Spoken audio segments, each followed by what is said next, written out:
Okay, my oil dipstick broke in my car, so I have this new replacement one.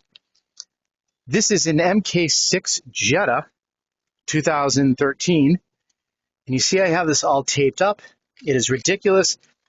What happened is the temperatures from the engine made the plastic brittle, and then it broke. You can see.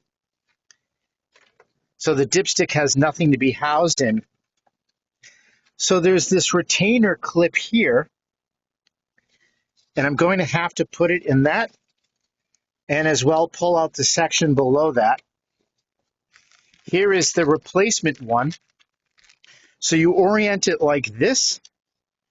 We can test that it will work. Okay, so the whole unit just pushes right on over the old coupling, and then you put it in that plastic retainer tab and then orient the top to be nestled in its housing right there like that. I'm going to put an affiliate link to buy the new dipstick for this car. If you have any questions, just ask.